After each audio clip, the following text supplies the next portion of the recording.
And as we do in every part of Kenya, we have our own citizens, millions of young people who do not have a job. We have 5 million Kenyans across Kenya, young people out of school, out of college, out of universities who do not have a job. It is our collective responsibility to think about the 5 million young people in Kenya who today walk our streets, walk our villages, in our townships, in our markets, and yet they do not have an opportunity to deploy their energy, their knowledge, their education in making a difference in their lives and making a difference in our nation. And I want to encourage all of us as the people of Kenya, as we look into this opportunity. I know many people are asking, how is it my business? How is it my responsibility? I have had many ask me, Mr. President, how is it my responsibility to think about those who do not have jobs? How is it my responsibility to think about the people who live in slums? 7 million Kenyans who live in slums, in indignity, without toilet, without running water, without roads. How is it my business? Let me ask the people of Kenya, if our freedom fighters, the people who made the ultimate sacrifice and lost their lives in liberating our nation, if they had asked the question that how is it their business, today we would continue to have been slaves of our masters if they asked themselves that question. It is our opportunity, as they did, to liberate our country. They went beyond the call of duty. They did not ask how is it their business to make the ultimate sacrifice to liberate our country.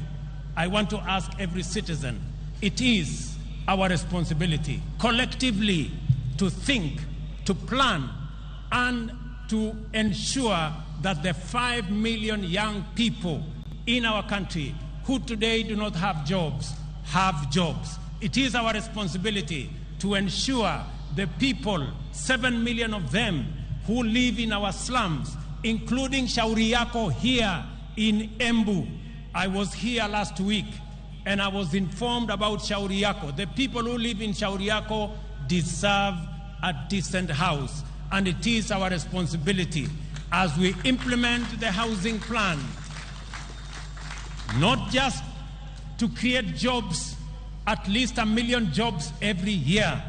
It is also our responsibility to grow our manufacturing, because housing will make sure that our entire manufacturing value chain, from the cement in our factories, to the steel in our factories, to the doors and windows and hinges in our Juakali sector and our construction products industry, to the sand harvesters, to all the people who will be working in our construction sites, to the accountants and engineers and all the architects and all the technicians and the electricians, to every sector, the millions of young people that will be employed in this sector, is sacrifice enough for us who are employed to make that contribution to the Hustler Fund, to the Housing Fund, so that we can bring around the change that is going to take our country forward. Our vision for affordable housing program is premised, firstly, on the objective of creating 1 million direct and indirect employment opportunities throughout every value chain in the housing development ecosystem. A single housing unit is capable of employing 3 to 5 workers directly and an additional 8 workers indirectly in the manufacturing of construction products, in transport, in logistics, and in all other sectors that contribute to the housing and construction industry. Secondly, the objective of affordable housing is to increase the number of homeowners and to transition more Kenyans from rent paying in informal settlements, in slums. And we have 1,411 slums in Kenya. We should transition those people, my countrymen and women, into homeowners. They should live in dignity like the rest of us, because we owe them a duty of citizenship and a duty of comradeship as we live in one country.